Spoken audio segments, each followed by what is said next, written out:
Welcome to Listen Here, the audiobook podcast where we bring you chapter listens of our much-loved audiobooks and sometimes special guest appearances, like today. When We Had Wings is the incredible new novel by Ariel Lawhon, Kristina McMorris, and Susan Meissner. In the story, we follow the lives of 3 nurses in the Philippines starting in 1941 during World War II.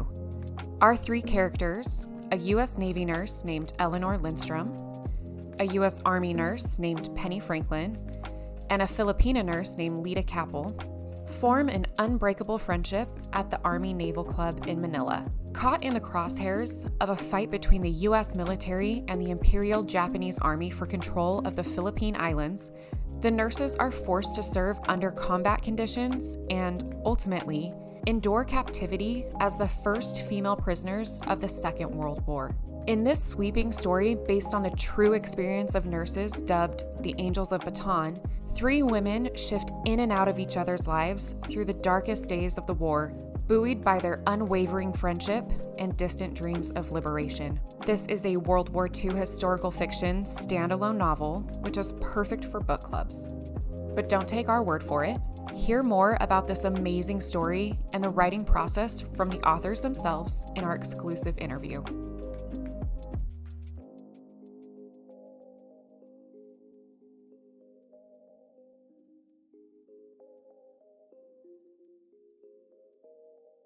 I sat down with Ariel Lawhon, Kristina McMorris, and Susan Meissner to talk about their book, When We Had Wings.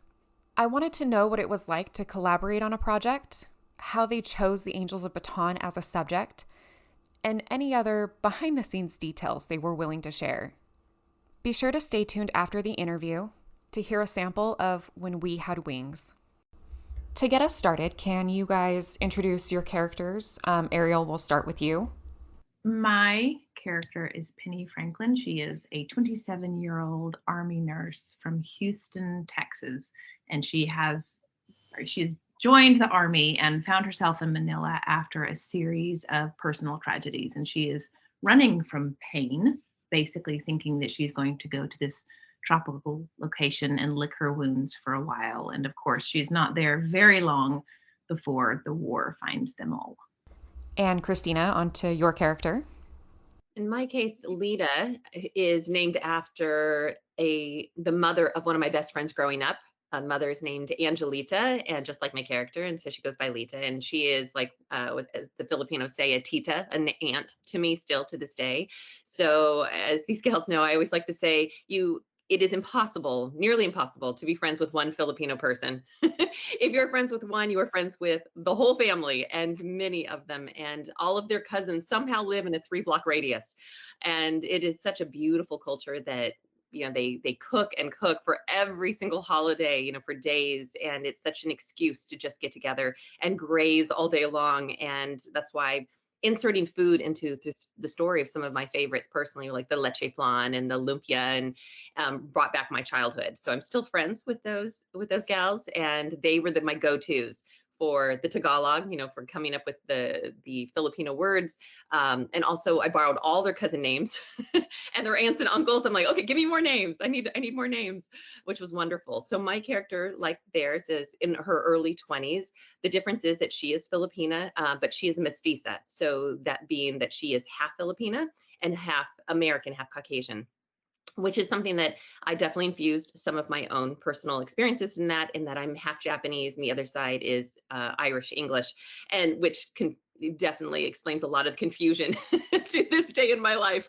And so that was fun to be able to explore more of living between cultures, not knowing exactly where you fit in. And so my character struggles with identity, and she is supposed to follow her sister's path, which was very, very common and still is to this day, of immigration from the Philippines to the US through the nursing channels.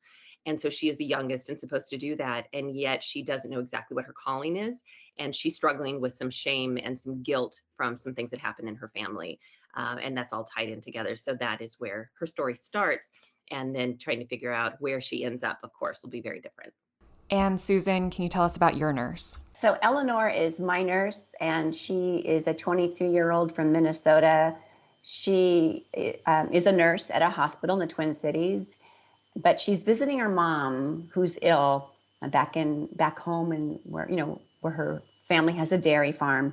And she meets the new pastor of the Lutheran church, and he's single and very handsome and just the nicest guy ever.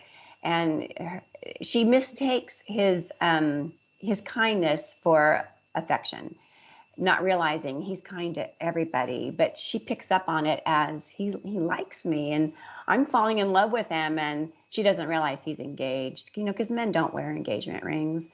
And she tells him that she's fallen in love with him, and that's when he tells her, I'm so sorry, I'm engaged. Broken heart, sends her quickly to join up with the Navy. She wants to get as far away from the broken pieces of her heart as possible, and joins the Navy on a whim, gets assigned to Manila, which is 8,000 miles away from that heartache. And I think she feels like she needs to find a way to trust and love again, because when you've had your heart broken, it's a kind of shattering that just leaves you kind of broken in all kinds of ways, not just emotionally. And so she heads to Manila for a career change and a life change that she hopes will help mend her broken heart. Thank you so much. We are going to hop straight into question 1. Correct us if we are wrong on this, but we understand that this book came about a little bit differently than normal. Your publisher actually pitched the idea to the three of you to collaborate and write it together, and you guys kind of got to pick the topic. What was the process like writing long distance over the same story between the three of you? And if you want, Susan, we can start with you. So no, I'd be happy to answer that question. It did come about in a rather unique way. A really fun way for us is we were approached to write a World War II book. And we've written historical fiction before. We've had solo careers for years, but the chance to write together was such a fun invitation. We're already really good friends, even though we don't get to see each other very often. We live at different places in the United States. We've enjoyed each other's company from afar. We've read each other's work. We've blurbed each other's work. So this invitation to write together was, we didn't have to think very long to say yes. In fact, we didn't sleep on this at all. It was like we jumped at the chance to write together. And so the only stipulation was a World War II book, which left the field pretty open for us. And right away, we knew we wanted a story that showcased brave women in some part of the war that had not been covered already before in the many, many World War II novels that are already out there. And so it was just on a Google search, actually, that I came across the term, the Angels of Bataan. It was a term I had not heard before. And I read that little article where I found that term and learned about these military nurses stationed in Manila just before the Japanese invaded and then occupied the Philippine Islands. And I was just dumbfounded by their bravery, their resilience. Everything about these women just floored me. And I sent this link and came across a documentary as well about these gals. And I said to Ariel and Kristina, what do you think? And we knew right away we had found our story. It was the perfect story to be told, because at that point no one had heard about it yet. It was a very fresh take on a time in history that is beloved. And we know that we're losing all of our World War II witnesses. A lot of them have left us. Mm-hmm. And so the time to tell the story was now. We were so glad to be able to do it. Yeah.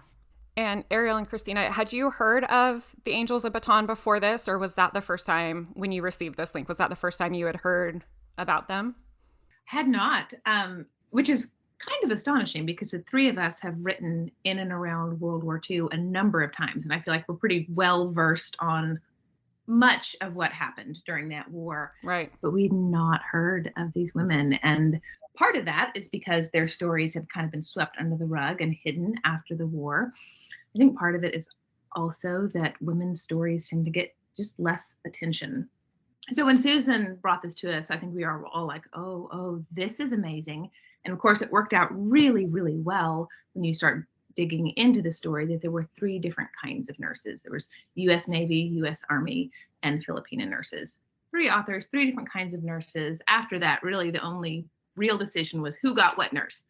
So that's kind of how we divvied it up.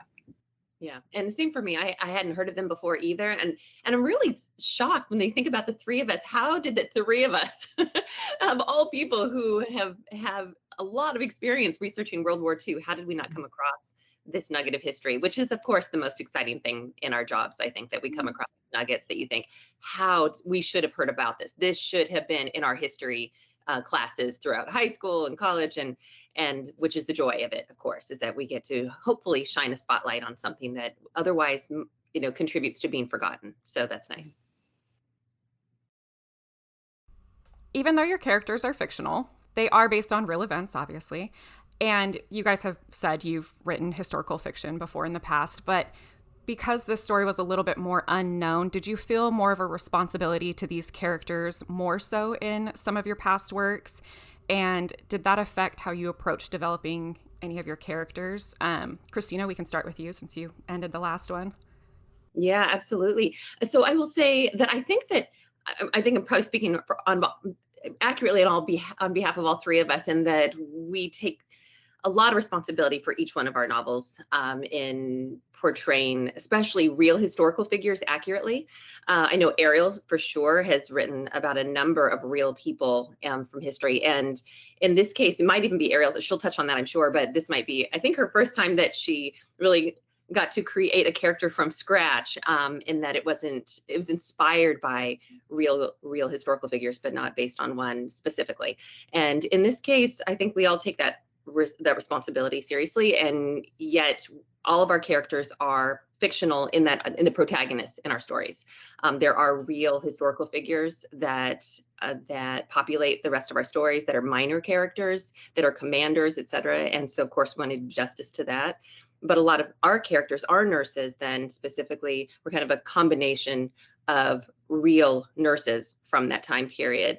But I think we always take that, really with a lot of responsibility to make sure that we're doing it correctly. Yeah, absolutely. I mean, history doesn't move, right? What happened.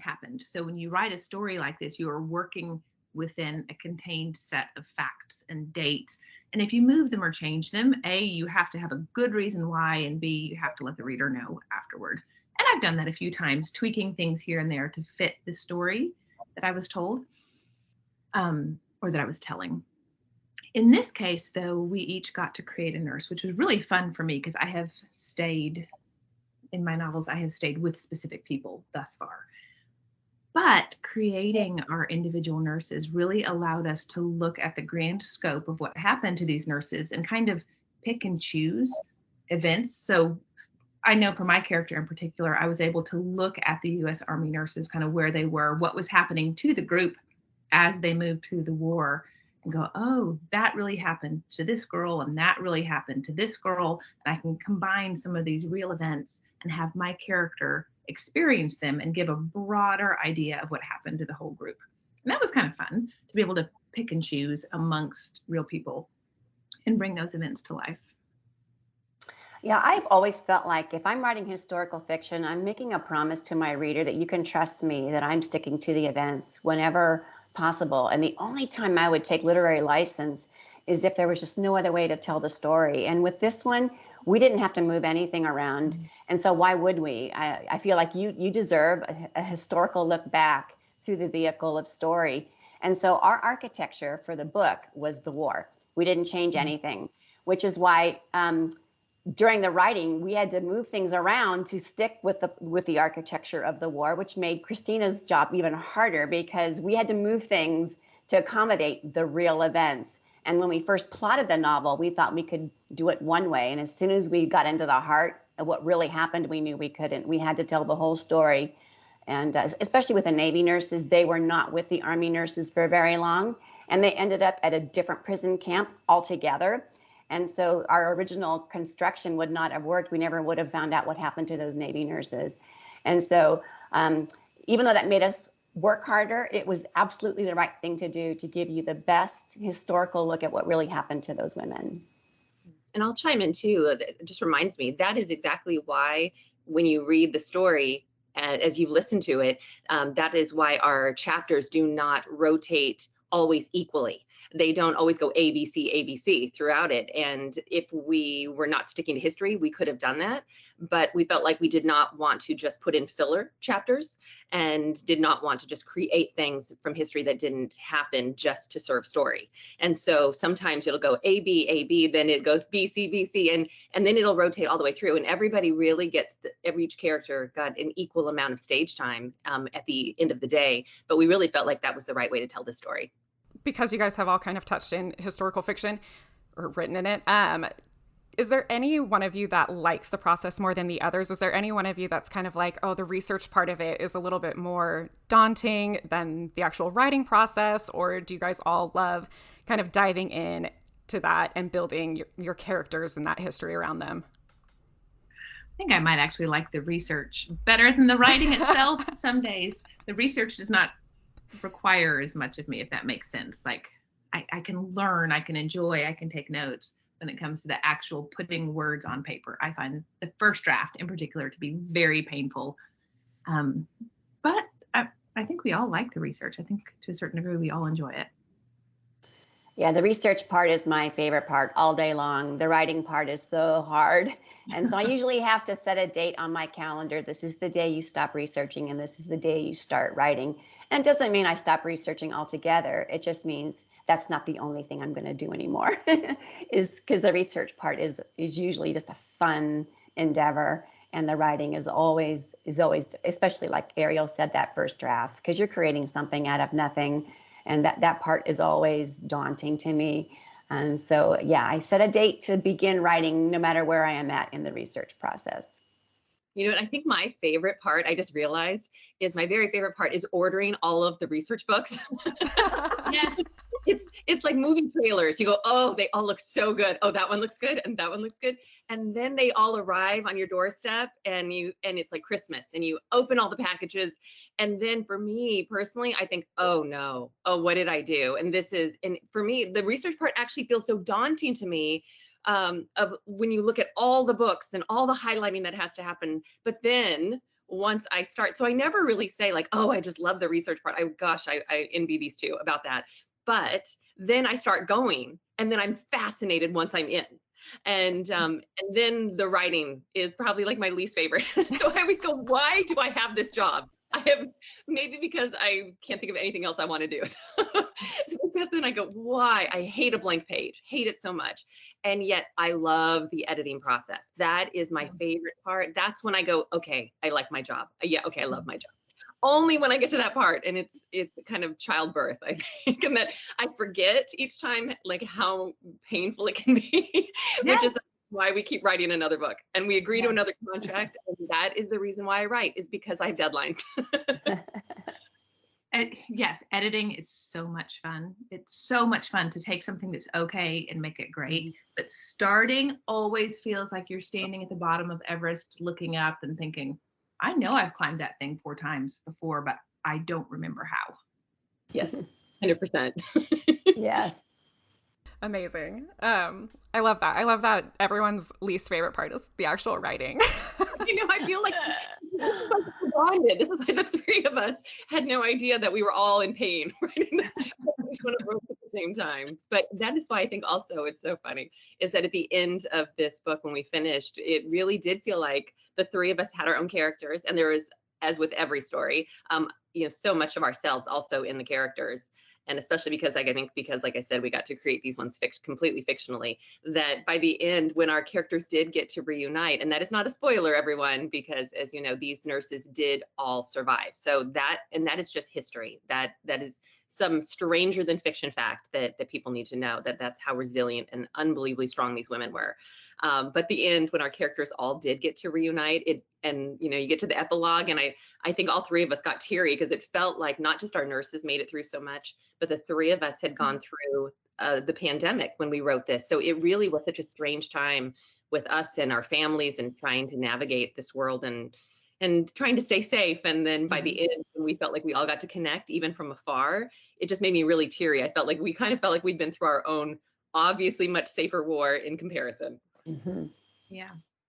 That leads me perfectly into my next question, which is, in When We Had Wings, you take us through the stories and perspectives of 3 different women forged by unwavering friendship.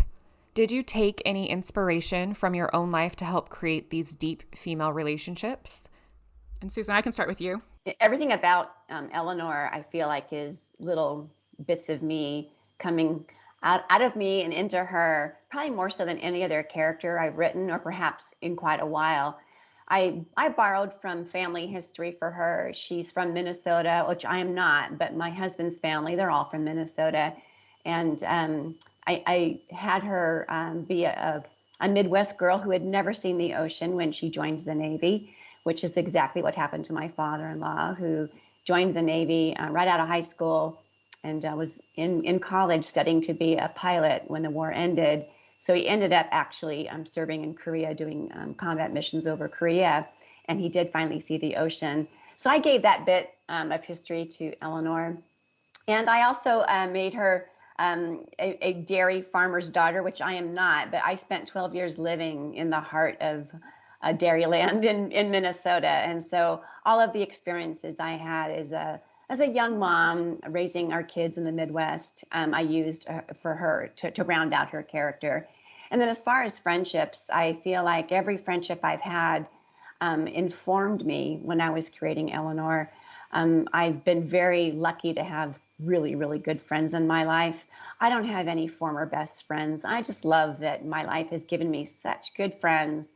In fact, my best friend, she's someone I've known since I was 10 years old, and we hardly ever get to see each other, but she's still one of the people I count among my closest friends.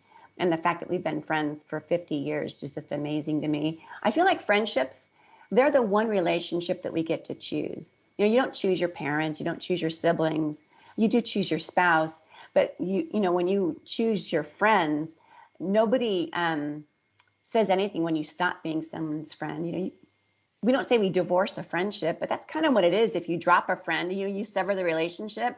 And so I think friendships are really important in that respect, in that we choose them.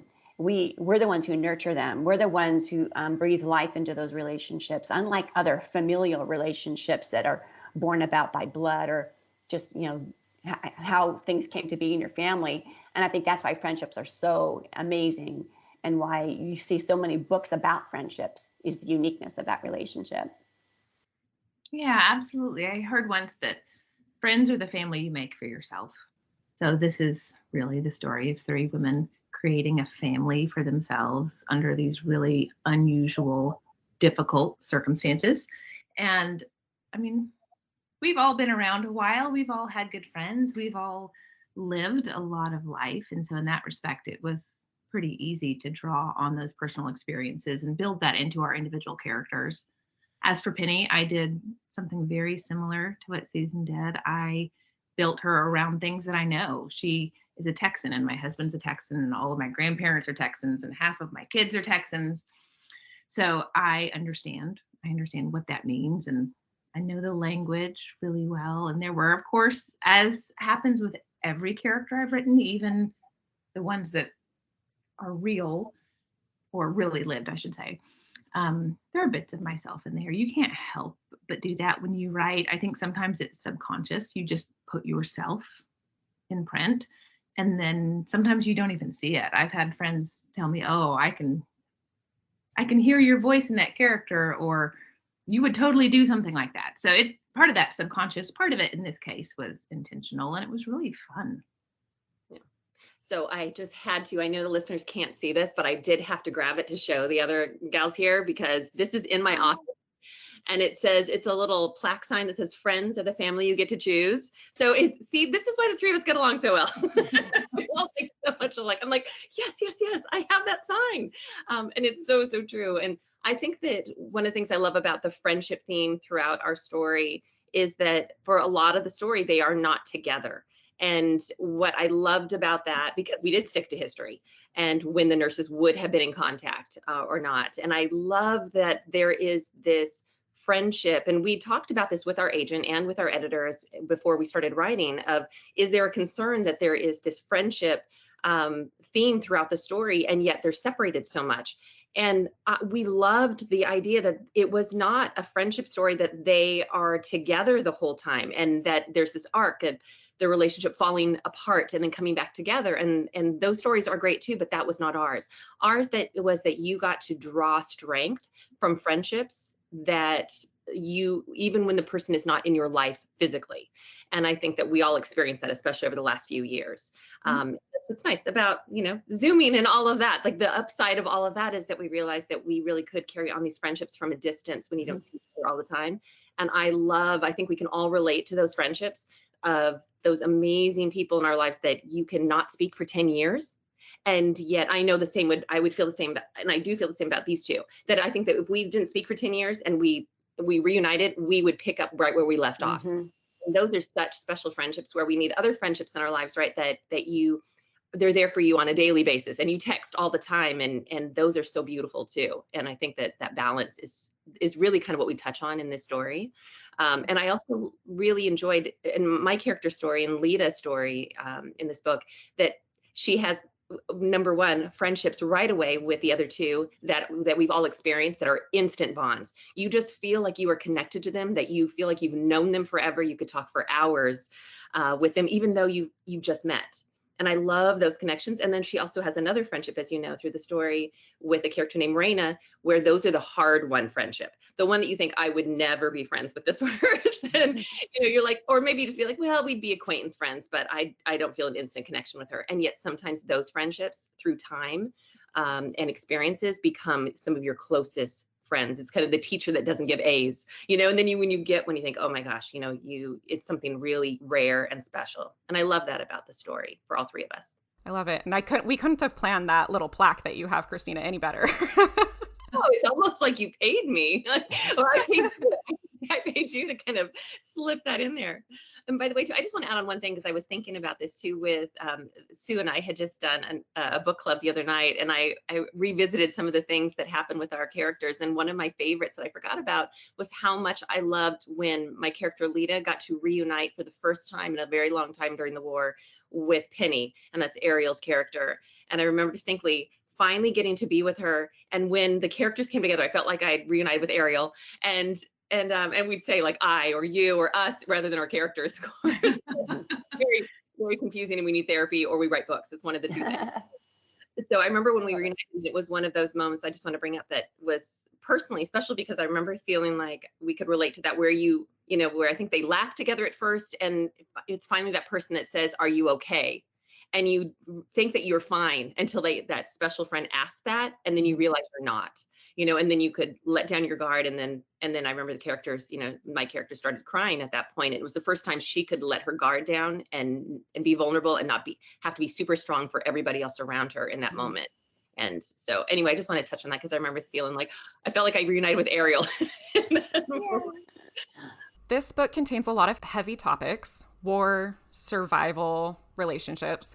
Yet the story is incredibly inspiring. So what would you say to someone who might be interested in reading or listening to it? Why should they pick it up? Because it's worth knowing who these women were. They really lived, they really endured this war in the Philippines as prisoners of war in internment camps. The U.S. nurses were in civilian internment camps. Things were slightly different for the Filipina nurses. I won't spoil any of that for you. But this really happened. And I mean, we've all heard the saying, right? Those who don't know their history are doomed to repeat it. And there is something really empowering about knowing our history collectively, knowing what happened in the world, what happened to our grandparents and our great-grandparents. And this story is inspiring. And what these women did, like Kristina said earlier, really should be taught in history books. We should know this already. It is kind of appalling that all of us at our age learned this for the first time. So yeah, it is a war story, absolutely. And war is never neat, and it's never pretty, and it's never polite, but it's really important. More so than anything, though, like we've already talked about, it's a story about friendship and hope and survival and the extraordinary things that we do for one another when life falls apart. So I would encourage those that are slightly nervous about some of the heavier themes to not be afraid and to look at it as a hopeful, inspiring story of women who survived the impossible. Yeah, I would echo everything Ariel just said. I think historical fiction, and the reason why I love it so much, the reason why I write it, and the reason why it's my favorite genre to read is it takes you to the past, but it's a safe journey. You don't have to actually go to the past, but you're living it while you're reading it. And so it allows you to kind of imagine, what would I do if I was in that situation? It kind of gives you a chance to test your own mettle and kind of gauge your own courage. And I think most of us are braver than we think we are. I know these nurses had no idea what they were signing up for. I mean, they knew they were military nurses. It wasn't that, but they weren't trained for combat. Women didn't see combat roles. And so they had no idea what they were going to be experiencing when they joined the Navy. And so to find themselves in the situation they are in, and we don't sugarcoat anything, they rose to the occasion, and I think it surprised all of them, really. And I think maybe that's how it would be for all of us if we were put into a pressure cooker like that. You know, the crucible of war, I think reading about it gives you a chance to just think about it and to just know that you're probably more resilient than you think you are. Absolutely. I think that's what we love about the historical fiction, of course, is that these characters that go through extraordinary times. And yet before that, they are pretty ordinary people. And I think that is us at a different period of time that is not that long ago for all the eras that we write about. So I love that there's always hope on the other side. And if they got through it, hopefully that we can too. And I think that is a huge draw of inspiration. I think the other thing that's really important to know about our story in particular is that when these women incredibly survived the Japanese occupation for 3.5 years as POWs, risking their lives not only to keep themselves alive, but also people around them, nursing and protecting and nurturing other people, risking their lives, trying to get resources on the black market in order to keep strangers healthy. After all of that, and by the way, every tropical disease that you can ever imagine that they had to go through as well, and starvation, they come back to the US and they go on what we call a lipstick and curlers tour, and go with MacArthur and parade around in their brand new shiny uniforms. And then at the end are told that they cannot speak about their wartime experiences, signing essentially today's NDAs. And we think the only thing we can gather from that is that the US government was not proud at all of wanting to put a spotlight on the fact that these women were abandoned, that there was a time and that they could have evacuated these women and they chose more strategic military personnel instead. And so these women really went through all of these horrors and they did not want that showcased when they came back to the US. So these women kept a lot of their stories to themselves until toward the end of their lives, when they started doing some interviews and probably sharing with some family here and there, but nothing on a public scale until most or all of them had passed away. Then in just 2013, we lost the last one. And so the fact that about 20 of them had done an interview or ran, multiple interviews for a woman named Elizabeth Norman, which is this book that we pulled from largely called We Band of Angels. And we encourage people to read that if they haven't, because you will get their firsthand accounts and get even more information than we could possibly put into a novel, unless we wanted 1,000 pages. So you should definitely go back and read that as well. But which is another reason why we were proud of this story. You guys did a great job with it.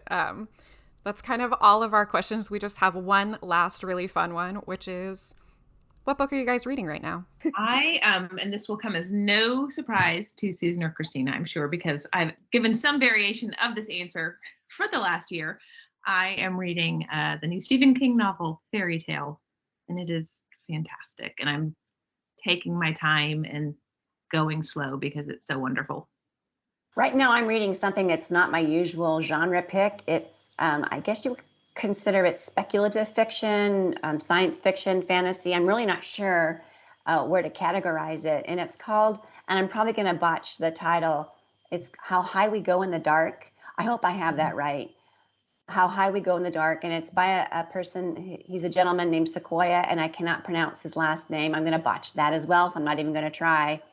But it's an amazing book that I struggle to even describe what it's about, because I'm one of those people that I don't like to read the back cover copy. I want to be surprised. If I see a book that's been touted as a really good, like a pick for the year, which this book has been chosen on different lists as the best book of 2022. I don't want to know too much about it. So it's an anthology of sorts. It's different chapters that are stitched together by a common theme that it's very, very subtle. And it is about a pandemic that is far worse than the one we are almost, I hope, through, and the effect that it has on the people. And that's probably not a very great way of describing it, but I don't want you to know too much about it either. Anyone listening, I want you to pick it up and start reading it and be as transported as I am right now by not knowing very much. And I'm only 50 pages into it. And I can already tell that it's the kind of book that's going to have an impact on me. Not just because it's stellar, the writing is stellar, but it's about a nation and a world that survives or is trying to survive a pandemic. And we all know what that's like. And I think we're still learning what we've learned on the other side of COVID. And I hope we're on the other side of it. I feel like we're crossing a bridge here. And I think now we're learning, how are we different? What did that experience do? What have we learned? And now, as we're different people having emerged from it, what are our lives going to look like now? And that part we don't know. It's an untraveled road. And so for all those reasons, I recommend the book. So for me, I'm not reading anything right now. This is so terrible. I so want to. Oh my goodness, I can't wait. That's going to be my biggest treat in 2 weeks. I have two separate writing deadlines in the next 2 weeks. So after I get done with this, that is what I'm doing all day.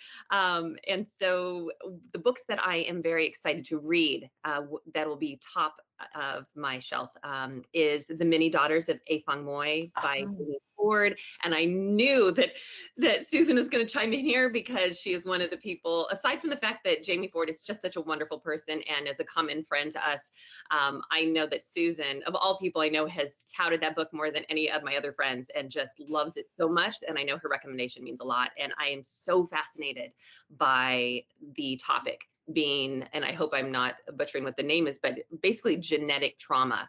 So the traumas that you pass down, and even scientifically proven now today, where that used to be sort of, hooey and, and not really given much credence. And now figuring out that, even the descendants of Holocaust survivors have, I think, such a higher percentage of depression and anxiety and things that they are that they lean toward inherently. I find that just absolutely interesting. So that one is, I cannot wait to read. I've been dying to read. Every time I see it in an airport when I was on tour, just these last few months, I'm like, oh, I want to read that. Oh, I want to read that. Another one is The Personal Assistant, just came out. I want to say just 3 days ago by also our mutual friend, Kimberly Bell. And it's, as you can tell by the title, The Personal Assistant, that is not going to be a happy assistant. That is wonderful. So that is going to be a suspense thriller that I'm sure is like especially as authors, when we are able to hire a personal assistant, it's probably like our biggest nightmare. So them having someone that's probably somewhat evil. So we'll see how that goes. And I cannot wait to read her story. Awesome. Thank you guys for spending time with me today and answering all of these questions. We really appreciate it. And When We Had Wings is available wherever you buy audiobooks. And stay tuned for an exclusive sample of the audiobook up next. When you go home, tell them of us and say, for your tomorrow, we gave our today. Patrick K. O'Donnell. Into the Rising Sun. Manila, August 1941. A sultry and sweetly fragrant breeze swept across Manila Bay as Eleanor Lindstrom walked carefully down the gangplank of the just-docked naval transport ship, mindful that her land legs might be slow in returning. A band was playing a cheerful Benny Goodman tune as she and other disembarking servicemen and women stepped onto solid ground. Filipino nationals on the other side of a rope held up by stanchions were waving hello and hawking maps of the islands, or taxi rides, or paper bags of sweets, or bouquets of aromatic frangipani blossoms. The late afternoon air was thick with their excitement, but also with humidity that rivaled anything Eleanor had felt back home on a Minnesota midsummer's day. The mood all around her was festive, despite the stifling heat, and she wanted to linger, to take it all in, and let the buoyant atmosphere energize her, fortify her, calm her. Crossing the Pacific, especially for a 23-year-old Midwesterner who had never even seen the ocean before, had been challenging, yes. But it wasn't just the fatigue of travel that made her want to stop and fully embrace the novelty of her new surroundings. It was far more than that. It was deciding on a whim to apply to the Navy and getting accepted so quickly, leaving for training barely 3 weeks after signing on the dotted line, saying goodbye to civilian life, leaving her friends and fellow nurses at Abbott Northwestern Hospital in Minneapolis, hugging her parents and sister farewell, and knowing a 3-year overseas assignment meant it would likely be several years before she saw them or the family dairy barns again. And all this changed because she'd fallen in love with a man who loved another. Eleanor set down her suitcase, closed her eyes, and breathed in deep the smells and sounds and feel of her new world, a world so far from all she knew, all she loved, and the part she needed to stop loving. It hadn't been a mistake to join the Navy Nurse Corps, she knew that. Eleanor had nursing skills they obviously needed, and she needed an abrupt change in her day-to-day life. Both she and the Corps had gotten what they desired. She loved being a nurse, had wanted to be one since her earliest childhood memories of pretending her dolls were sick or hurt and needed her kind attention. She loved her country, too, and was proud to now be serving in the Corps. And she'd always hoped to one day travel to a foreign land and experience a vastly different culture. But she knew these were not the real reasons she was standing at the moment on an ocean pier, thousands of miles from home. Eleanor felt a hand on her arm and opened her eyes. A fellow naval officer was standing in front of her. The single gold bar on his lapel indicated he was an ensign, the lowest ranking of officers, so fairly new to military life, like she was. He carried a clipboard in his hand. "Hey, are you feeling all right? Do you need to sit for a moment?"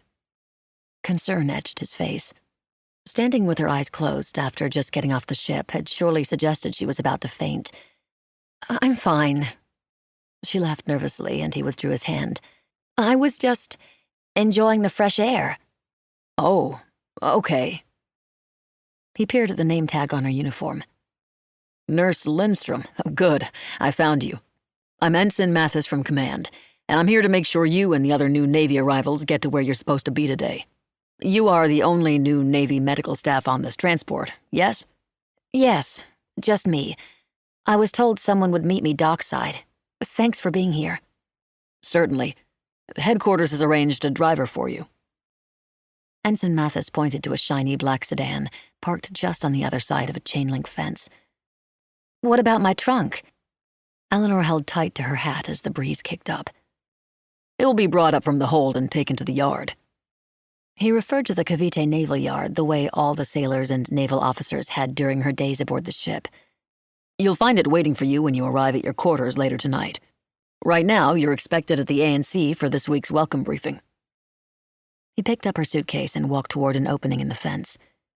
"The A&C?" Eleanor rushed to keep up, feeling like her legs were made of rubber. Ensign Mathis looked back. "Sorry." He slowed his pace. "The A&C is the Army-Navy Club." "A club?" "For officers of the U.S. Armed Forces, active and retired, and for service nurses, too. And a few carefully screened American businessmen living here. It's a pretty popular place. Big. Ballrooms, bars, a tea room, a couple restaurants, hotel rooms. Very nice, and not far." The ensign handed her suitcase to the Filipino driver who'd stepped out of the car as they drew near. "All right then, you're all set. From the A&C, you'll be driven to the yard to get settled in whenever you're ready to leave the club. After the briefing, a lot of people stay for drinks and dinner. The food is really good. It's pretty much a party atmosphere there." She glanced down at her uniform. "I'm not exactly decked out for a party." "It won't matter. A lot of people go there in uniform, so you'll be fine. Trust me." The driver closed the trunk and then came around to open her door. "Thanks for your help, Ensign Mathis." Eleanor turned to get into the car. "Enjoy your tour at the yard," he replied with an easy smile. "You being a nurse, I sort of hope I don't see you again, if you know what I mean." She grinned in return as she got inside. "How about only at the A&C now and then?" "You've got a deal." He shut the door, waved, and then turned back for the ship, no doubt to assist other naval newcomers. In a snap, the driver was behind the wheel, then pulled the car out onto a street full of vehicles, People walking and riding bicycles, sailors milling about. Vendors and stalls were selling prepared foods with names on the signage she had no idea how to pronounce. Palm trees and flowering vines abounded, and birdsong drifted in through the car's open windows, the likes of which she'd never heard before. For a moment, Eleanor wanted to hightail it back to the ship. She was out of place here, a stranger to the city, an alien to its way of life. And yet the magical view on the other side of the window was welcoming. It was as if Manila was opening its arms to her, as if the island on which it lay yearned to soothe the ache of having lost what had never been hers, that it was already promising it would. She hadn't known a place other than home could do that. The desire to bolt evaporated as quickly as it had stolen across her. "First time in the Philippines?" The driver cast a warm glance back at her. "First time anywhere," Eleanor nodded. Punctuality had never been Lita Capel's strong suit, and sadly today was no exception. As she wove her way down the bustling sidewalk headed for the A&C, a typical chiding from her older sister, make that all three of her sisters, echoed through her mind. "Daydreaming again? What a dilly-dallyer you are.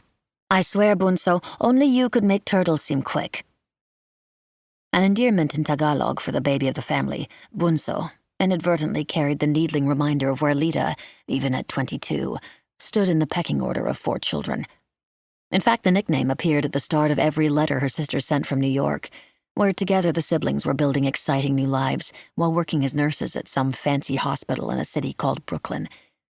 Always included in their updates were assurances that their petition to the American government requesting permission for Lita to emigrate and join them would meet approval any day.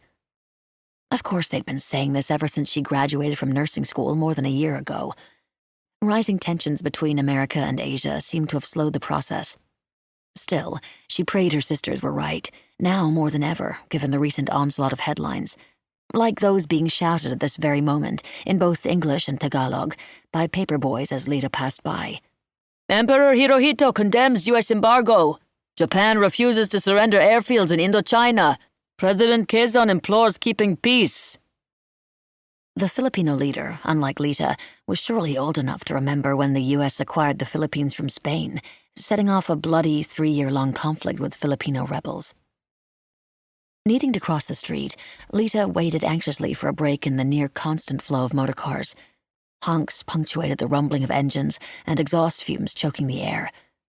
Holding her nurse cap atop her head, she dashed through an opening and away from the newsboys' warnings that intensified her brewing dread. Over the past 2 weeks, as punishment for the Japanese invasion of Indochina, a reality reinforced even now by the throngs of Chinese refugees mixed within the crowd, America had not only frozen Japan's assets, but also established an embargo on its oil and gasoline exports. Should the countries go to battle, a violent tug-of-war would surely ensue for control of the Philippine Islands, thanks to their strategic locations for bases, communications, and supplies.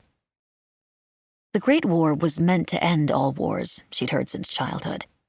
And yet with Hitler's forces wrangling for domination over all of Europe, and now invading the Soviets' lands, was another World War looming? If so, would Lita be trapped here, caught in the crossfire? "Oh, stop already," she muttered. As life had mercilessly taught her, there was no point in dwelling on things beyond her control. A social evening would serve as a fine distraction. Plowing onward, she cut through a waft of spices from a vendor hawking empanadas and adobo. As she rounded the corner, between hats and heads, she spotted the familiar 3-story building, stately and elegant, with its thick columns and a circular drive teeming with vehicles. Potted palms and climbing bougainvillea adorned the front, along with a sign identifying it as Army-Navy Club. Service members and civilians, of which she was one, though cross-trained with U.S. Army nurses, filtered in and out of the entrance. Finally, there herself, she trailed impatiently behind a trio of American sailors. The fairest of them turned and grandly kept the door open for her. With a polite smile, she stepped past him to enter. Whether from his carelessness or her own, his arm brushed the chest of her uniform, and she bristled. "Sorry about that." He looked genuinely abashed, and Lita realized she'd flashed him a glare. Not intentional, a reflex, and for good reason. Being a mestiza, the product of a Filipina mother and an American missionary father, or half-breed, according to the crueler girls in school. She'd learned long ago that many American boys viewed girls like her as easy. Either way, considering her future plans, there was no reason to invest in any courtship when she wouldn't be sticking around. Thus, she merely nodded at the sailor before continuing into the large foyer. Waved through by a familiar receptionist, Lita applied her usual cheerful veneer. It wasn't difficult in light of her surroundings. Although beautifully appointed with fresh flowers in vases, ample sitting areas, and plush carpeting, the space's most marvelous feature was its air cooler. Despite being a good 15 minutes late to meet her friend, she couldn't help but pause in the midst of passing an icy breeze from an overhead vent. A pleasant shiver ran the length of her back, making her aware of the sweat dampening her blouse. A native of a fishing village on the island of Leyte, where air conditioning was unfathomable, she couldn't imagine ever taking the luxury for granted. "Are you lost, dear?" a woman asked, a floral dress draping her matronly form. Lita felt a bit foolish for lingering. "Oh, I'm just heading toward Salon B." "Well, in that case, you'll want to take this hallway to the end, make a left, and you'll run smack dab into it." Lita was tempted to explain that she wasn't new to the place, that since first befriending Penny, a sweet yet feisty U.S. Army nurse, a month ago at the hospital, they'd made an occasional habit of meeting here for chit-chat they didn't have time for when their paths crossed during their daily rounds. Rather, she replied simply, "Thank you. No, my dear, thank you." Bewildered, Lita tilted her head. "If it weren't for nurses like you, my husband wouldn't be up and walking about. You girls are doing the Lord's work." At that, Lita issued a grateful smile. But as they parted ways, she felt the recurrent burden that never failed to accompany such compliments. For when it came to the devotion and selflessness of her job, in all truth, she remained an imposter. Penny Franklin needed a drink. She angled toward her favorite table in Salon B. It was nestled in the back corner beside an open window, a convenient distance from the watchful eye of her supervisor, Maud Davison, who was sitting near the front. Since claiming it for herself weeks earlier, Penny thought of her spot as the bad behavior table, a place to whisper and gossip with Lita when attending a required meeting in Salon B. She smiled at the young soldier who stepped forward to pull out her chair. "Thank you." She tried not to laugh as a blush crept across his face. He cleared his throat. "Ma'am." When he bobbed his head in greeting, she noticed the thin silver scar that ran through his left eyebrow, splicing it neatly in two. The boy was 16 if he was a day, just another kid who lied about his age and ran off to join the army looking for adventure. Not so different from her, perhaps, except for the age. Penny had at least a decade on him.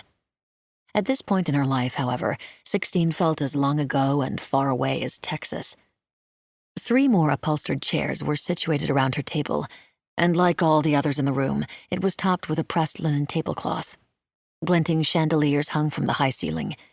Several naval officers in day dress were arranging papers at the front of the room at a tall, carved podium. 4 dozen people were already in the room in little groups, most in uniform, some sitting, some standing around and laughing as they waited for the briefing to begin. Once settled in her seat, Penny leaned toward the vase and inhaled the scent of jasmine. A month in Manila, and that rich, exotic scent still hadn't grown old, nor had the feel of cool air against her warm skin. Her mother's patio in Houston was covered in geranium-filled terracotta pots, and even though she loved their wet earth smell, they didn't compare to Philippine jasmine. So yes, perhaps the other side of the world wasn't such a bad place to lick her wounds after all. "Franklin," came a deep, familiar voice. "Sleeping on the job again?" Penny opened her eyes and turned to find Captain Charlie Russell, quartermaster, source of unrelenting aggravation, standing in front of her. As ever, his face was unreadable and his presence unwelcome. Penny swept an imperious glance over the highball glass in his hand. "Better than drinking on the job." It wasn't so much a smile that danced at the corner of his mouth. He had never once smiled at her in all the weeks she'd worked with him, but acknowledgement of a barb well traded, tit for tat. He was in civilian clothes after all, clearly off-duty, so the remark could hardly be considered impertinent. "Why bother just fighting a war when you can fight a hangover at the same time?" he said, voice so dry and humorless she couldn't tell if he was joking. Penny scowled. That sounds like a lot to handle at once. He wiggled his fingers. Ambidextrous.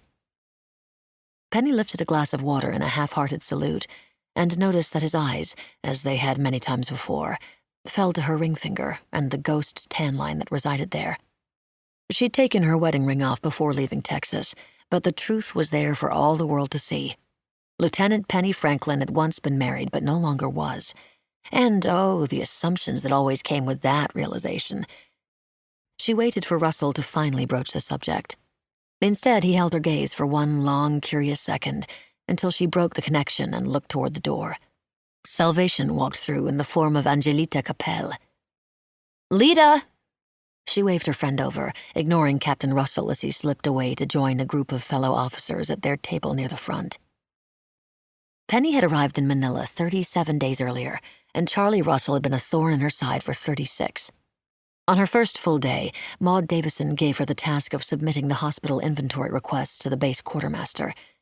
Once a week she delivered the paperwork, and once a week he rejected it. It didn't matter how carefully she went over the forms, he always found an error, a typo, a misspelling, and required her to resubmit them before he would sign off on the orders. Not even in nursing school had her superiors been such sticklers for immaculate handwriting and perfect spelling. Penny was certain of very little in her life other than Charlie Russell infuriating her for 2 hours every Friday afternoon. Was it any wonder, then, that she enjoyed a cocktail at the ANC every Friday evening? Sometimes, when she was lucky, Lita was able to join her. "I'm so sorry I'm late." Lita dropped into a chair at the table, where Penny greeted her with a hug. "Nonsense, you're precisely on Lita time." After a wince from embarrassment, Lita joined Penny in a laugh, then asked, "Who's the fellow, by the way?" She motioned toward the back of Russell's head. "My nemesis," Penny said. Lita's brow arched. "That's the quartermaster?" "In the flesh." "Gee, from what you shared about his being such a grouch, I guess I thought he'd be older." "Satan has no age." Penny broke into a wide grin when her friend laughed. Lita glanced around the rapidly filling room. "Why are we meeting here instead of the bar?" "Welcome briefing. There's a new Navy nurse coming in today. I volunteered to greet her. And you, my dear, are along for the ride." Penny stuck her tongue out. "Happy hour will have to wait a bit." Lita shrugged. Then she scrunched her nose, tentative. "Dare I ask, any word from home yet?" "No," Penny said. And she didn't expect it either. Lita looked at her, those clear brown eyes filled with confusion, though she swiftly attempted levity. "Well, it does take a while for mail to cross the Pacific, and you've only been here 5 weeks. Did you write to them again?" "Once a week, every week. I even tried phoning. Since they're always home on Sunday afternoons, I got up at 4 o'clock in the morning because of the time difference. But when the operator said she had a call from the Philippines, my mother hung up." Lita blinked, unable to hide her startled expression. "It must have been an accident. A poor connection, maybe." The melancholy tone of their conversation was a direct contrast to the laughter-filled buzz that radiated through the lounge. Penny was grateful that Lita didn't mind her somber mood. As a matter of fact, there seemed to be little that bothered Lita. She often appeared perfectly serene, her face the picture of untroubled waters, no frown, no pursed lips, only acceptance and a seemingly bottomless well of patience. "I'm sure they're not ignoring you," Lita insisted. "Oh, that I know for certain." Penny rubbed a bead of water off the rim of her glass. She balanced it on the pad of her thumb before she flicked it onto the crisp white tablecloth. "They're punishing me." After a moment, Lita's gaze fell, the way Captain Russell's had, to the ghost line on her finger. Penny had noticed Lita staring at it several times before, but her friend had never asked for an explanation, and Penny had never offered. But Lita's curiosity must have finally gotten the better of her. "Is it because you got divorced?" And that made Penny smile because she'd known that's what everyone assumed. "I'm not divorced." Lita's eyes darted up, widening in surprise. "I'm widowed." Lita's mouth fell open and she covered it with her fingertips. They can't be angry at you for that. No, not for that. My parents won't forgive me for joining the army and leaving them. They feel abandoned, betrayed. Penny looked away from Lita and the sympathy pooling in her eyes. She glanced around the room. But I couldn't stay there any longer. She let her words drift away when she saw the woman standing in the doorway. She was in a Navy uniform and young, like many of the other nurses in the Philippines. She had blonde hair like Penny always wished for, and watchful blue eyes. The way she moved, the way she scanned the room, radiated a kind of wariness that immediately caught Penny's attention. "What?" Lita asked. "There's our nurse." She tipped her chin toward the door. "Poor thing looks lost." After handing off her purse and suitcase at the club's reception table, Eleanor stood in the salon for several seconds. Should she just snag any chair? A uniformed army nurse arose at a nearby table and waved to her. Seated beside the gal was a pretty Filipina, also in uniform, but that of a civilian nurse. Eleanor made her way over, grateful she'd been noticed. The standing nurse smiled at her. "Hi there. I'm guessing you're Eleanor Lindstrom?" "I am." "Penny Franklin. I'm here to officially welcome you to the nursing community on Manila." Eleanor saw that she and Penny were about the same height, but Penny's light brown hair was cut in a far more stylish bob. She also had a confident air about her that Eleanor immediately found inviting. Penny nodded toward her table mate, the Filipina nurse, who had also risen to her feet. "And this is my friend Lita Capel. I offered to look out for you since all of our Navy compatriots are across the bay, and we're right here. Everyone calls me Lita." The Filipina smiled wide and reached out to shake Eleanor's hand. She was small-boned, with ebony black hair and a low bun, and graceful Asian features. "Thanks so much for calling me over." Eleanor pulled out a chair and sat down. "Lita's from here, as you might have guessed," Penny said. "But I asked her to come because we're getting cocktails after this. We're both at Sternberg. You'll be at Cavite, of course." "Yes, at Canyasao Hospital." "So where's home for you?" "Minnesota." "You?" "Texas." They engaged in a bit more small talk, and then the briefing began. Eleanor and the other new arrivals were informed of where everything was located, what local customs and traditions they needed to be aware of, and what sections of Manila to avoid. They were told how to engage with the territorial residents, what to say, what not to say. And then they were dismissed. "Let's get that drink," Penny said happily. "You will join us, won't you, Eleanor?" "Sure. I'd love to." Eleanor followed Penny and Lita as they made their way to an elegantly appointed bar on the main floor. It was a few minutes before 5 o'clock, and the room was beginning to fill with Friday after-work patrons. Penny selected a table for 3 along a wall with an ample view of the rest of the room, and they ordered frothy daiquiris at Lita's suggestion. Eleanor had never tasted anything so delicious, or strong. For several minutes she listened as Penny told her about her arrival in Manila, and how she'd met Lita on her first day on the island. As they got to know each other better, Eleanor sensed a surprising affinity growing already for her 2 new friends. A party of naval officers in dress whites entered the room, along with several smartly attired young women on their arms. One of the couples, clearly in love, was being congratulated by others already at the bar. Hank and Marlene, as everyone was calling them, had just gotten married. Bottles of champagne appeared at the table the bridal party had chosen, and more congratulations were being extended by those seated nearby. Eleanor could barely take her eyes off the couple. They looked so incredibly happy. She must have said this out loud because Penny laughed. "Well, I should hope so. They're newlyweds." Lita laughed lightly, too. Heat rose to Eleanor's cheeks. The strong drink must have loosened her tongue. "So, tell us," Lita said. "Any special fellow back home you're missing already?"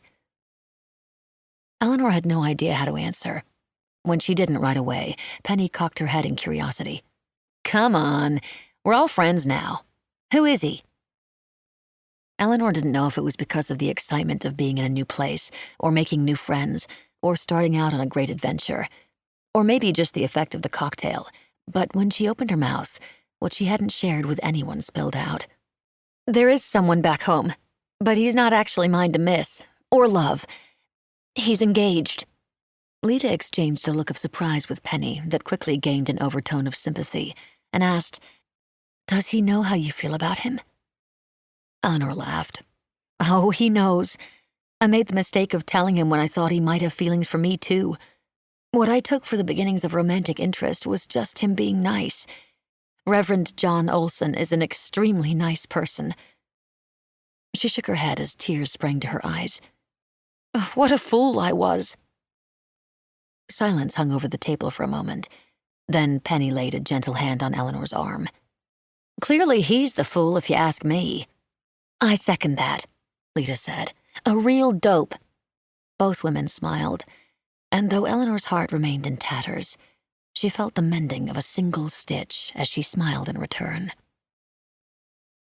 Through another round of drinks, Lita learned a great deal about her new friends. Eleanor shared more details about her heartbreak and John Olson, as well as about life on her family's dairy farm.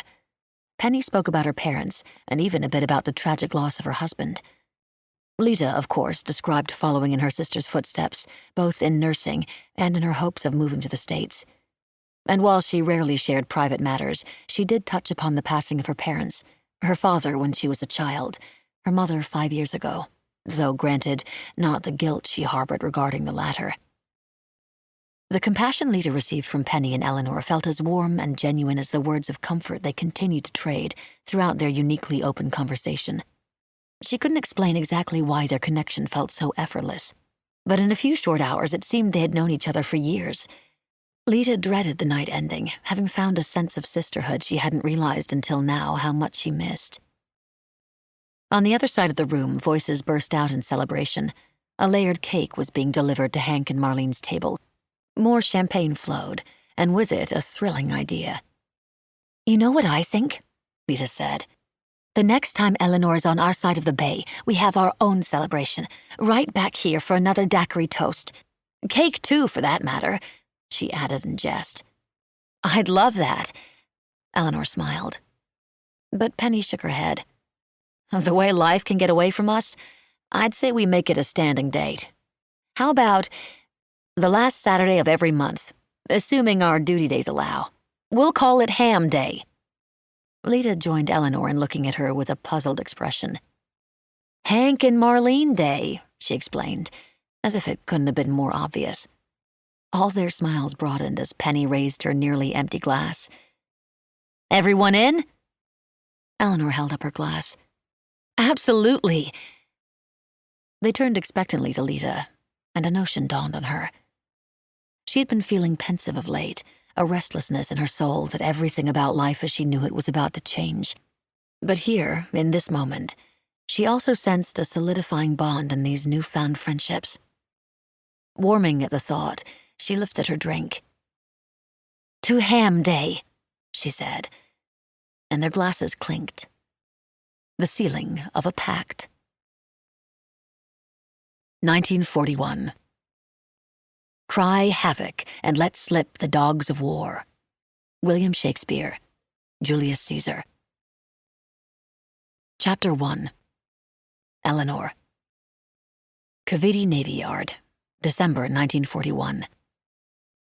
Eleanor awoke to the sounds of rapid footsteps in the hallway outside her quarters, and then heavy pounding on her door.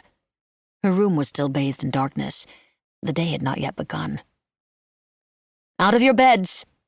The urgent voice belonged to Laura Cobb, the chief nurse, a longtime Navy veteran and Eleanor's direct supervisor. "Get dressed! Don't turn on any lights!" Eleanor sat up. Something had happened, or was happening, and it wasn't good. The unease that came over her as she swung her legs over the side of her bed was immediate and foreign. In the 4 months that the naval base had been her home, she'd only experienced a sense of surprising calm. Everything she'd heard about Manila being a paradise assignment had proven true. The weekend parties in the city, the lazy afternoons on the beach, the long bicycle rides, and the ham days with Penny and Lita had all combined to make her off-duty hours seem as though she were on a perpetual vacation. The same pounding fell upon the door directly opposite hers, Peg's, and with it the same pressing command. "Out of your beds! Get dressed! Don't turn on the lights!" Eleanor fumbled for her wristwatch and squinted to read it in the splash of moonlight falling across her nightstand. 4 a.m. She grabbed her uniform from yesterday with trembling hands and opened her door. Peg Nash, a fellow Navy nurse and her closest friend at the yard, was standing outside her quarters with her uniform in her hand too, and her curly brown hair in a tangle from sleep. Laura Cobb was moving down the hall from them, knocking on all the doors and repeating identical instructions. "What's happened?" Peg called out to their commander. "Japan attacked Pearl Harbor," Laura said urgently, turning to them. "It's been destroyed. Get dressed as fast as you can. The fleet surgeon has ordered us to evacuate the hospital." Laura pivoted quickly to resume her task as a few more doors were opened, and several other nurses in their pajamas looked about in alarm in the dimly lit hallway. Eleanor couldn't make sense of the news. She'd stopped at Pearl on her way to Manila. It was as beautiful a paradise as the Philippines. Laura's words echoed in her head as she turned to Peg. "It's been destroyed. It's been destroyed." "Why are we evacuating the hospital?" Eleanor asked, somewhat dazed. Peg began to unbutton her pajama top. "If Japan has attacked Pearl Harbor, the U.S. will declare war. You can count on it. We're going to be at war." Again, words spoken to her in clear English had defied her comprehension. "We're going to be at war." "But the hospital. Why are we evacuating the hospital? Hawaii is thousands of miles away. It's a U.S. military hospital on a U.S. military base. No base anywhere will be safe from an attack, but especially not ours. Nothing separates us from Hawaii but water, and the Philippines are a strategic Pacific location. We wouldn't be here if they weren't. You'd better get dressed, and don't forget to modify your flashlight." Peg disappeared into the darkness of her quarters, peeling off her pajama top as she did so. Eleanor slipped back into her own dark room, pulled off her nightgown, and donned her uniform. Her heart thumping in her chest, she wrapped a bit of blue cellophane over her flashlight to make it safe for blackout. She stepped out into the darkness seconds later, just behind Peg and a few of the other nurses, for the short walk to the hospital. Rain had fallen while they'd been sleeping, and the air was thick with a heavy, moist veil. Across the bay, the pinprick lights of Manila glittered from 8 miles away. There were only 11 other Navy nurses under Laura's command at Cavite, but as they made their way quickly to the hospital, dozens of corpsmen joined them. The enlisted medics had also been awakened and were hurrying out of their barracks. Eleanor overheard 2 of them discussing the order to evacuate. "How can the Japanese attack a hospital? That's against the rules of warfare in the Geneva Convention. Japan didn't ratify the latest agreement. They never formally agreed hospitals were off limits."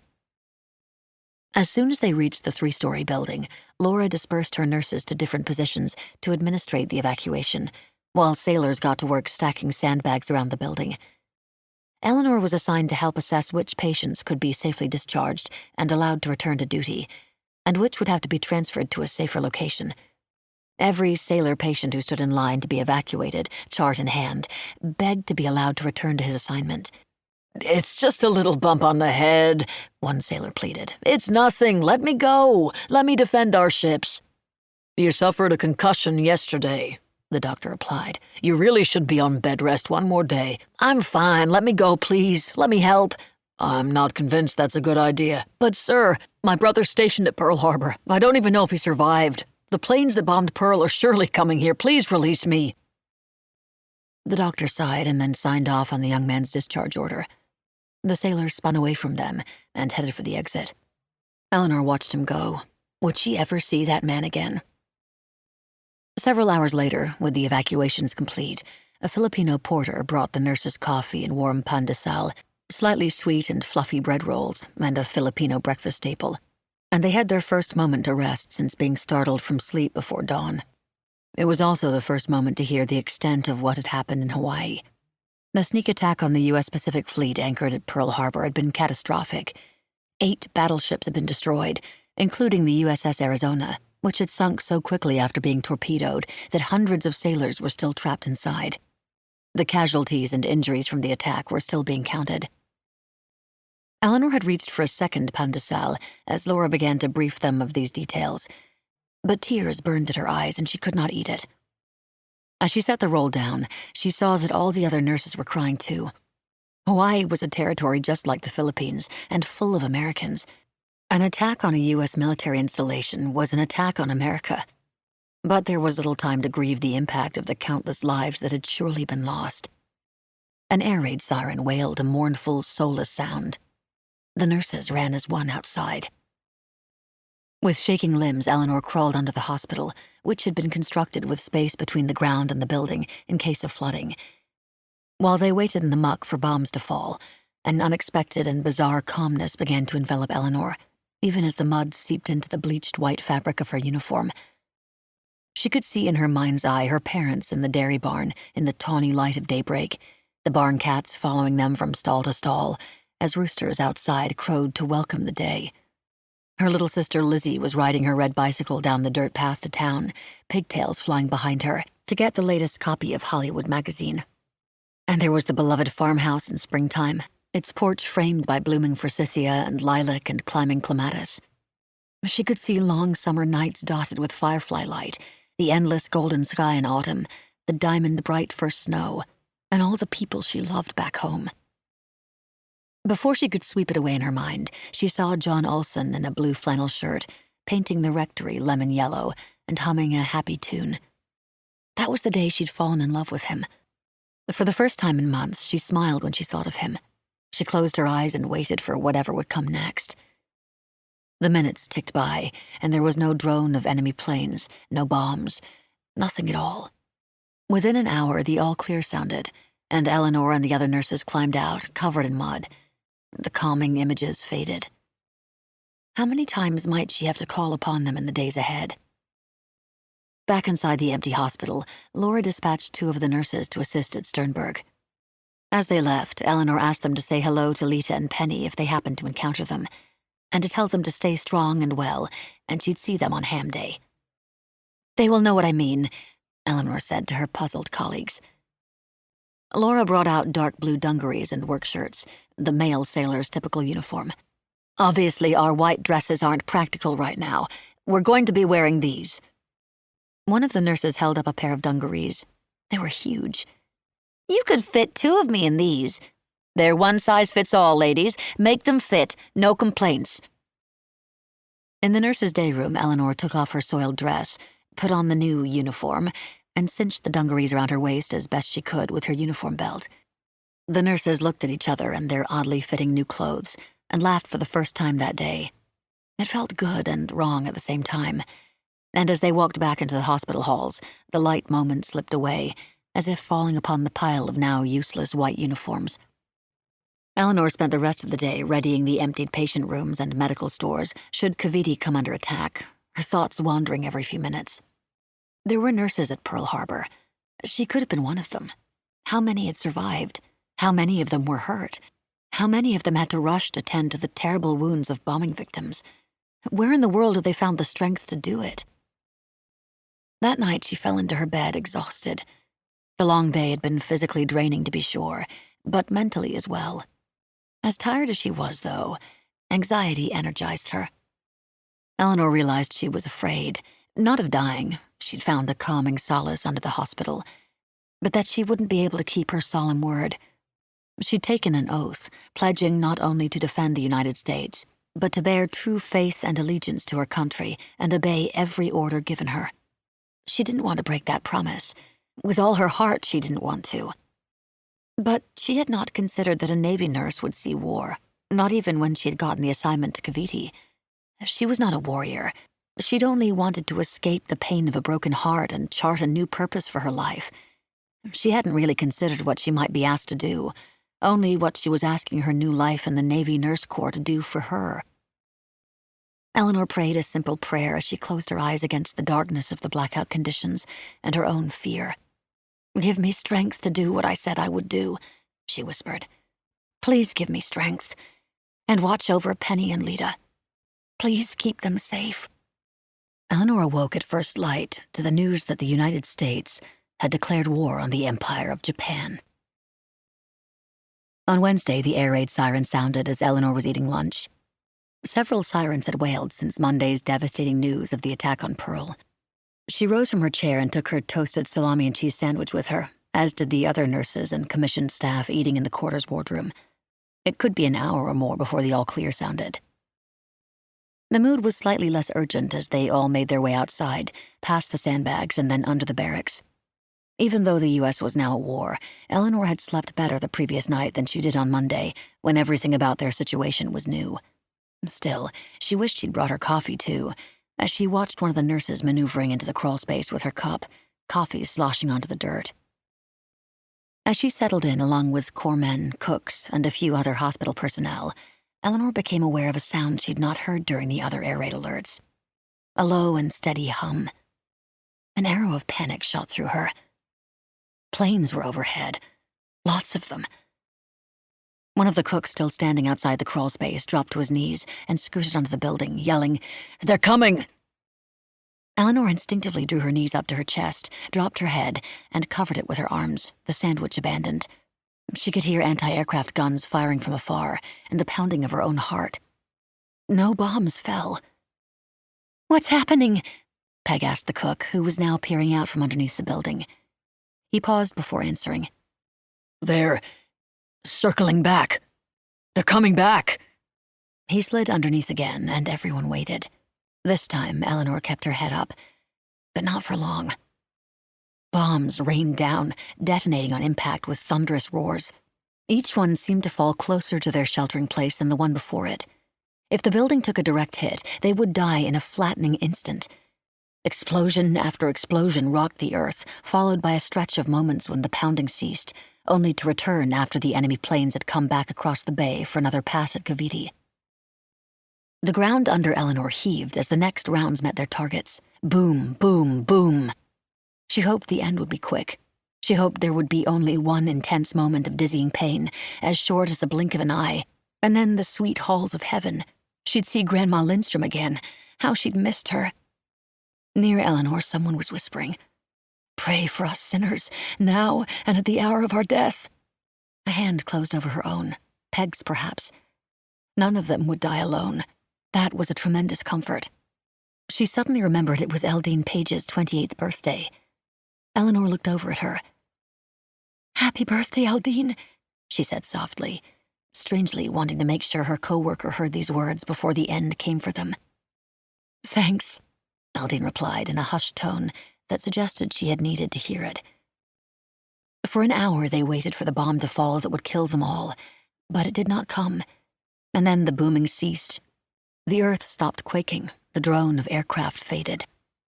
The all-clear sounded, and Eleanor and her nurse comrades crawled out from underneath their shelter to see what was left of Cavite. Acrid smoke billowed in every direction from great bulbous pillars of fire. Cavite Naval Yard had been all but obliterated. Across the bay, Manila looked much the same, torched and on fire. It made no sense to Eleanor. Manila was mostly a city of civilians. There was no time to contemplate the destruction. Laura Cobb yelled for them to run to the hospital, which had not been hit. There would be wounded coming to them. There had to be. They needed to prepare for those arrivals. Eleanor dashed past the hulks of buildings ablaze and flattened structures, her lungs filling with a chemical smoke that made her chest burn and her eyes water as she ran to the hospital. It had not been a target. She could only hope Sternberg hadn't been either, and that Penny and Lita were safe. When she and the rest of the nurses and corpsmen arrived, the injured were already there, with more soon coming. Eleanor staggered to a stop before Peg grabbed her arm and pulled her forward. She had never seen such injuries, not even in the training manuals. Shattered arms and legs bent in impossible positions or missing altogether, lacerations down to the bone, blackened flesh from horrible burns. The sounds of human anguish punctuated the air.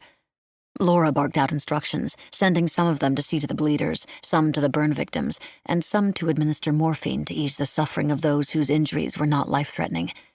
Eleanor was given vials of the painkiller, all the while worried that she would run out of the drug before she'd seen to every injured person in the triage area. The nearby medical dispensary had been bombed, and nothing was left of it. One battered sailor, whose legs were twisted at unnatural angles, grabbed Eleanor's arm as she slipped the needle into his skin. "Is my mother all right?" His eyes were glassy, his voice weak. "I'm sure she's fine," Eleanor soothed, as she taped a tiny piece of gauze over the injection site. "But she's in her bedroom. How will she get downstairs? What if the stairs have been bombed?" The poor young man thought he was back home, wherever that was, and Eleanor couldn't linger to help him understand. Too many others needed her attention. "She is fine, I promise. Rest now." Eleanor went on to the next wounded man, who begged to know if his bunkmate had come through. They'd been together. Where was he? Another begged for her to put him out of his misery. Another, missing an arm, was attempting to rise from his stretcher as she reached him. Blood oozed from his tourniquet as he struggled to stand. "You need to lie still." Eleanor eased him back down with effort. "Let me go to my ship," he shouted. "I outrank you. Let me go. That's an order." "You are wounded, sir. You are bleeding. You mustn't move about." She gave him the injection of morphine, even as he threatened to inform her supervisor of her insubordination. The next wounded sailor she sped to care for had already expired when she reached him, his wounds worse than what had been visible. The hellish hours wore on, without electricity to sterilize the instruments or the elevator to send the most injured to surgery on the 3rd floor. Civilians, the young, the old, men, women, children, and babies, flooded the hospital too, and had to lay on the floor on blankets, if one could be found, because there were no available beds. With no way to chart the care they were given, one of the nurses had a corpsman bring her a box of morgue tags that she and Eleanor and Peg filled out with the names of the injured and what medication had been administered. They placed the grim cards meant for the dead on the wrists of the injured living. As the day drew near its end, Eleanor and the others were tasked by Laura with recording the details of every person they had seen to, every injury they had dressed, every patient sent up to surgery, every injection they'd given, and every person who had died in their care. Family members back home needed to know what had become of their brave sailors. Wives needed to be made aware they were now widows. Mothers and fathers needed to know their sons had given their lives for their country. "Don't think about it. Just do it," Eleanor told herself repeatedly as she bent over the paperwork. She couldn't let herself consider that some of what she was writing would make its way to commanding officers who would then set about writing death notifications. While they worked, news came down from the captain. Communication from the Japanese forces had arrived. The hospital had 36 hours to evacuate its wounded. If it didn't comply, it would be bombed. This news was nearly impossible to comprehend. Where were they supposed to go? Eleanor fell to her bed that night, achingly tired, but unable to sleep soundly. She had seen too much suffering, too many horrific injuries, too much sadness. After a fitful night, morning arrived oppressively humid. At breakfast, Eleanor and the other nurses were told to pack and be ready to leave for good in an hour. They were bound for Santa Scholastica, a Catholic girls' college across the bay that had been transformed into a makeshift hospital. 60 minutes later, she was on a small transport vessel loaded with the injured from Canyasao. Eleanor stood at the bow and surveyed what had been a paradise. In every direction she looked, she saw smoldering ruins. The mood aboard the vessel was somber. U.S. Army and Navy installations all over the Philippines had been bombed, or were still being bombed. Was anything still operational with which to wage war against the enemy? Even with her limited military training, Eleanor didn't see how the U.S. could continue to hold its positions. It seemed they were not so much at war as preparing to be occupied. Eleanor wondered crazily if perhaps that would be less terrible. The occupying forces, if they came, would surely allow them to continue to see to the needs of the sick and wounded and dying, wouldn't they? Had her parents heard that Manila had been attacked? And would she be able to get word to them that she was all right? She hoped she could. But her worst worry she hadn't allowed herself to fully ponder, not in the immediate hours after the attack, and not now. No one had been able to tell her if Sternberg Army Hospital was still standing. Were Penny and Lita injured, or worse? Would she get to Manila only to learn her friends had been killed? Eleanor set her face against the wind as the port drew nearer, refusing to entertain the notion.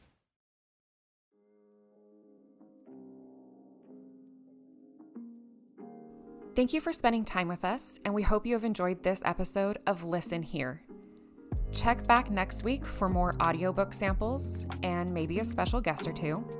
Follow us wherever you listen to podcasts, or find us on Instagram and TikTok at Listen Here Podcast, or visit our website, listenhearepodcast.com, for more information or to find the books we've talked about.